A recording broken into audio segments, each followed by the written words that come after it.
ஆகாஷவாணி.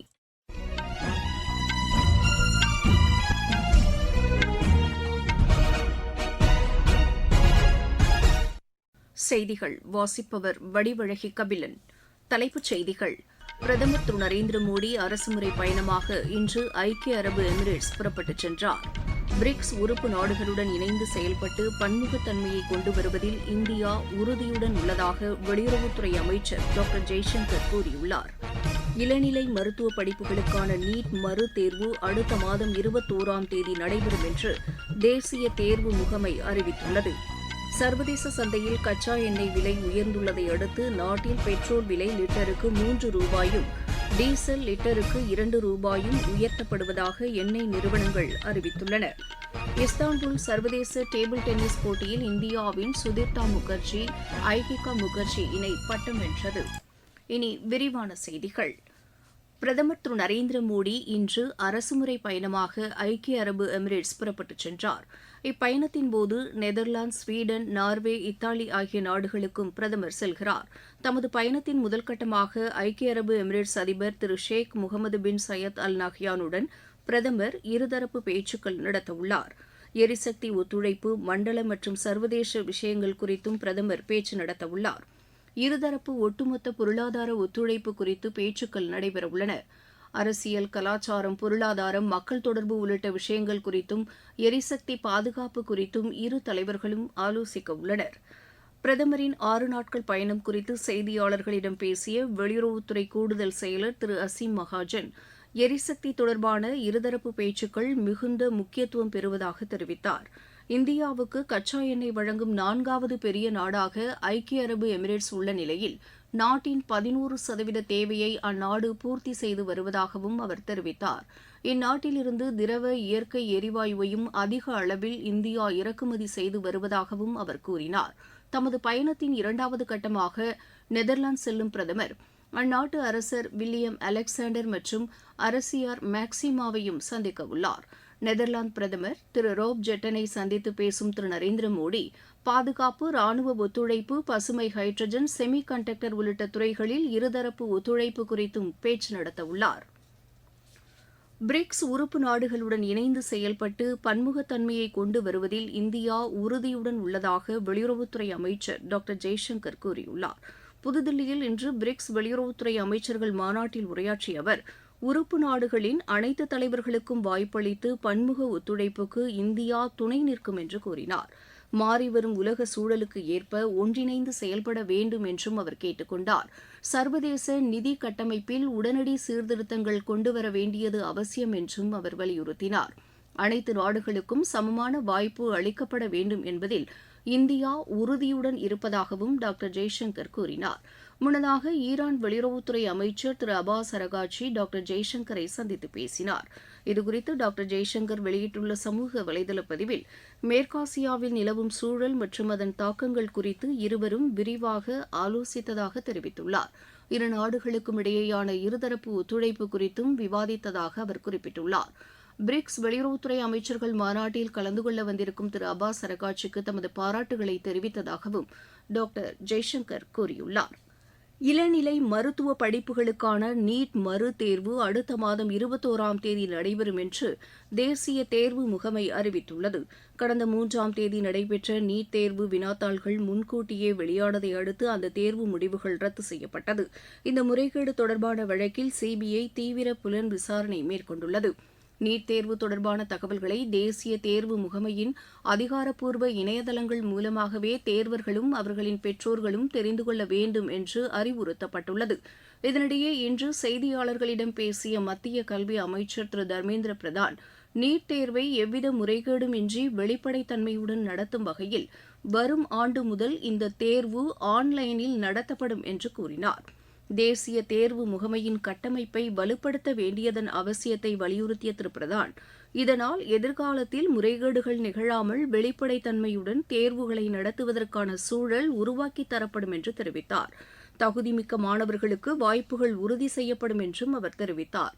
அடுத்த மாதம் 21ஆம் தேதி நடைபெறவுள்ள நீட் மறு தேர்வுக்கான ஹால் டிக்கெட் 14ஆம் தேதி வழங்கப்படும் என்று அவர் தெரிவித்தார்.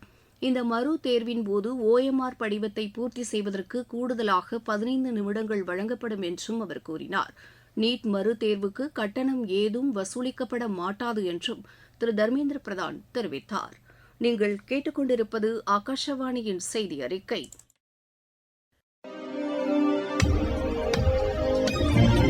நேயர்களே, சென்னை அகில இந்திய வானொலியின் மாநில செய்திப் பிரிவு வழங்கும் சுடல் விளக்கு சனிக்கிழமை தோறும் காலை 7 மணிக்கு ஒலிபரப்பாகிறது. நடப்பு நிகழ்வுகளின் கட்டுரை வடிவிலான இந்த பகுதியில் நாளை இடம்பெறுகிறது. பிரதமர் மக்களுக்கு விடுத்த 7 வேண்டுகோள்கள் குறித்த ஒரு பார்வை. பிரதான அலைவரிசையில் ஒலிபரப்பாக உள்ள இந்த நிகழ்ச்சியை கேட்க தவறாதீர்கள். சர்வதேச சந்தையில் கச்சா எண்ணெய் விலை உயர்ந்ததை அடுத்து நாட்டில் பெட்ரோல் டீசல் விலை இன்று உயர்த்தப்பட்டுள்ளது. பெட்ரோல் விலை லிட்டருக்கு 3 ரூபாயும் டீசல் விலை லிட்டருக்கு 2 ரூபாயும் உயர்த்தப்படுவதாக எண்ணெய் நிறுவனங்கள் அறிவித்துள்ளன. சென்னையில் பெட்ரோல் 1 லிட்டர் 103 ரூபாய் 90 பைசாவுக்கும் டீசல் 1 லிட்டர் 95 ரூபாய் 47 பைசாவுக்கும் விற்பனை செய்யப்படுகிறது. புதுதில்லியில் இதுகுறித்து செய்தியாளர்களிடம் பேசிய நாடாளுமன்ற விவகாரங்கள் துறை அமைச்சர் திரு கிரண் ரிஜிஜூ, தற்போது பெட்ரோல் விலை 3.2%ம் டீசல் விலை 3.4%ம் உயர்த்தப்பட்டுள்ளதாக தெரிவித்தார். மேற்காசியாவில் நிலவும் அசாதாரண சூழ்நிலை காரணமாக மற்ற உலக நாடுகளில் 20% முதல் 100% வரை பெட்ரோலியப் பொருட்களின் விலை உயர்ந்துள்ளதாக அவர் கூறினார். நாட்டின் பொருளாதாரத்தையும் மக்கள் நலனையும் பாதுகாக்கும் வகையில் பிரதமர் திரு நரேந்திர மோடி தலைமையிலான அரசு சர்வதேச சந்தையில் கச்சா எண்ணெய் விலை உயர்ந்த போதிலும் வரிகளை குறைத்து பெட்ரோலிய பொருட்களின் விலையை உயர்த்தாமல் இருந்ததாகவும் திரு கிரண் ரிஜிஜூ தெரிவித்தார். மத்திய பிரதேச மாநிலத்தில் மேற்கொள்ளப்பட்டு வரும் விமான போக்குவரத்து திட்டங்கள் குறித்து சிவில் விமான போக்குவரத்துத்துறை அமைச்சர் திரு ராம்மோகன் நாயுடு அம்மாநில முதலமைச்சர் திரு மோகன் யாதவுடன் ஆலோசனை நடத்தினார். இது தொடர்பாக திரு ராம்மோகன் நாயுடு வெளியிட்டுள்ள சமூக வலைதள பதிவில், தற்போது மேற்கொள்ளப்பட்டு வரும் திட்டங்கள் முன்னுரிமை அடிப்படையில் நிறைவேற்றப்படும் என்று கூறியுள்ளார். இதனால் மாநிலங்களுக்கு இடையேயான விமான போக்குவரத்து கட்டமைப்பு வலுப்பெறும் என்றும் அவர் தெரிவித்துள்ளார். விமான போக்குவரத்து கட்டமைப்பை மேம்படுத்துவதன் மூலம் உள்ளார்ந்த வளர்ச்சியை கொண்டுவர முடியும் என்ற பிரதமர் திரு நரேந்திர மோடியின் தொலைநோக்கு பார்வையுடன் இந்த திட்டங்கள் செயல்படுத்தப்பட்டு வருவதாகவும் திரு ராம்மோகன் நாயுடு கூறியுள்ளார். கேரளத்தில் காங்கிரஸ் தலைமையிலான ஐக்கிய ஜனநாயக முன்னணியின் புதிய அமைச்சரவை வரும் திங்கட்கிழமை பதவியேற்க உள்ளது. திருவனந்தபுரத்தில் அம்மாநில ஆளுநர் திரு ராஜேந்திர விஸ்வநாத் அர்லேக்கர் புதிய முதலமைச்சர் மற்றும் அமைச்சர்களுக்கு பதவிப் பிரமாணமும் ரகசிய காப்புறுதியும் செய்து வைக்கிறார். முதலமைச்சராக திரு வி.டி. சதீசன் பதவியேற்க உள்ளார். தில்லியில் மெட்ரோ ரயில் நிலையங்களுக்கு பொதுமக்கள் சிரமமின்றி செல்வதற்காக ஹைட்ரஜன் பேருந்து சேவை அறிமுகப்படுத்தப்பட்டுள்ளது. தில்லி மெட்ரோ ரயில் நிறுவனம் மத்திய அரசின் பெட்ரோலியத்துறையுடன் இணைந்து இந்த திட்டத்தை மேற்கொண்டுள்ளது. பொதுமக்களிடம் எரிபொருள் நுகர்வை குறைப்பது மற்றும் பொது போக்குவரத்தை பயன்படுத்துவது குறித்த விழிப்புணர்வை ஏற்படுத்தும் வகையில் இந்த புதிய ஹைட்ரஜன் பேருந்து சேவை கொண்டுவரப்பட்டுள்ளதாக தில்லி மெட்ரோ ரயில் நிறுவனம் தெரிவித்துள்ளது. இந்த பேருந்தில் 35 பேர் பயணம் செய்யலாம். GPS வசதியுடன் கூடிய இந்த பேருந்தில் பல்வேறு பாதுகாப்பு அம்சங்களும் இடம்பெற்றுள்ளன. வாரத்தின் அனைத்து நாட்களிலும் அலுவலகத்திற்கு செல்லும் நேரங்களில் மக்கள் வசதிக்காக இந்த சேவை தொடங்கப்பட்டுள்ளதாகவும் தில்லி மெட்ரோ ரயில் நிறுவனம் கூறியுள்ளது. இஸ்தான்புல் சர்வதேச டேபிள் டென்னிஸ் போட்டியில் இந்தியாவின் சுதிர்தா முகர்ஜி ஐஹிகா முகர்ஜி இணை பட்டம் வென்றது. மகளிர் இரட்டையர் பிரிவு இறுதி ஆட்டத்தில் இந்த இணை 11-8, 12-10, 3-11, 12-10 என்ற செட் கணக்கில் தைவானின் சியன் லீ இணையை வென்றது. உலக உஷு சாம்பியன் போட்டியில் இந்தியா 2 வெண்கலப் பதக்கங்கள் வென்றுள்ளது.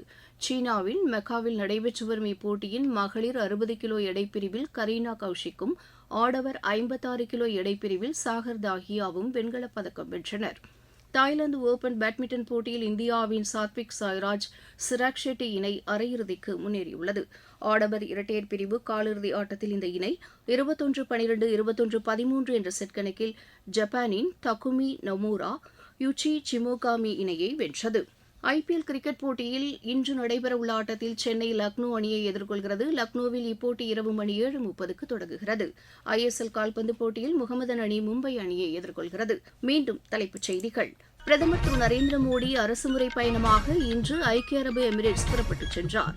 பிரிக்ஸ் உறுப்பு நாடுகளுடன் இணைந்து செயல்பட்டு பன்முகத்தன்மையை கொண்டு வருவதில் இந்தியா உறுதியுடன் உள்ளதாக வெளியுறவுத்துறை அமைச்சர் டாக்டர் ஜெய்சங்கர் கூறியுள்ளார். இளநிலை மருத்துவ படிப்புகளுக்கான நீட் மறுதேர்வு அடுத்த மாதம் 21ஆம் தேதி நடைபெறும் என்று தேசிய தேர்வு முகமை அறிவித்துள்ளது. சர்வதேச சந்தையில் கச்சா எண்ணெய் விலை உயர்ந்துள்ளதை அடுத்து நாட்டில் பெட்ரோல் விலை லிட்டருக்கு 3 ரூபாயும் டீசல் லிட்டருக்கு 2 ரூபாயும் உயர்த்தப்படுவதாக எண்ணெய் நிறுவனங்கள் அறிவித்துள்ளன. இஸ்தான்புல் சர்வதேச டேபிள் டென்னிஸ் போட்டியில் இந்தியாவின் சுதீர்த்தா முகர்ஜி ஐகிகா முகர்ஜி இணை பட்டம் வென்றது. இத்துடன் இந்த செய்தி அறிக்கை நிறைவு பெற்றது.